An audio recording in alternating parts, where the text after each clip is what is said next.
ನಮಸ್ಕಾರ ವೀಕ್ಷಕರೇ, ನೀವು ನೋಡ್ತಾ ಇದ್ದೀರಿ ಸುದ್ದಿ ಸಹ್ಯಾದ್ರಿ. ನಾನು ಭೂಮಿಕಾ. ಶಿಕ್ಷಣ ಸಚಿವರ ಕ್ಷೇತ್ರದಲ್ಲಿ ಆರೋಗ್ಯ ಕೇಂದ್ರ ಅನಾರೋಗ್ಯದ ಪೀಡಿತವಾಗಿದೆ. ಸಾಗರ ತಾಲೂಕಿನ ತಾಳಗುಪ್ಪ ಪ್ರಾಥಮಿಕ ಆರೋಗ್ಯ ಕೇಂದ್ರದಲ್ಲಿ ಭಾರೀ ನಿರ್ಲಕ್ಷ್ಯ ಆರೋಪ. ರೋಗಿಗಳು ಗಂಟೆಗಟ್ಟಲೆ ಕಾಯುತ್ತಿದ್ದರೂ ವೈದ್ಯರು ನರ್ಸ್ಗಳು ಮಾತ್ರ ಹರಟೆಯಲ್ಲಿ ಬ್ಯುಸಿ. ಚಿಕಿತ್ಸೆಗಾಗಿ ಬಂದ ಜನರು ನಿರಾಶೆಯಿಂದ ಕಾದು ಕುಳಿತರೂ ಯಾರೂ ಗಮನ ಕೊಡದ ಸ್ಥಿತಿ ಉಂಟಾಗಿದೆ.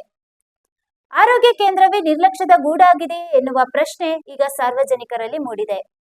ತಕ್ಷಣ ಕ್ರಮ ಕೈಗೊಳ್ಳಬೇಕು ಎಂದು ಸಾರ್ವಜನಿಕರು ಆಗ್ರಹ ಜೋರಾಗಿದೆ. ಇನ್ನು ಎಷ್ಟು ದಿನ ಈ ನಿರ್ಲಕ್ಷ್ಯ ಮುಂದುವರಿಯಲಿದೆ ಎಂಬುದು ಈಗ ದೊಡ್ಡ ಪ್ರಶ್ನೆ. ಇನ್ನಾದರೂ ಅಧಿಕಾರಿಗಳು ಇತ್ತ ಕಡೆ ಗಮನ ಹರಿಸುವರೆ ಕಾದು ನೋಡಬೇಕಾಗಿದೆ.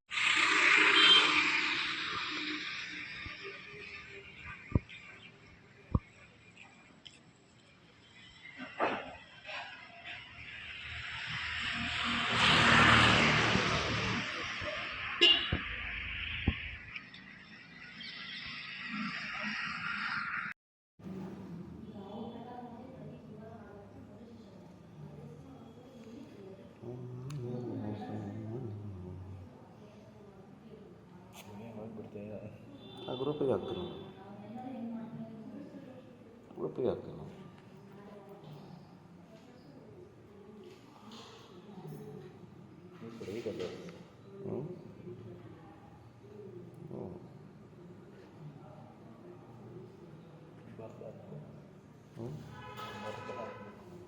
ಅದೇ ಬರ್ದಾಕ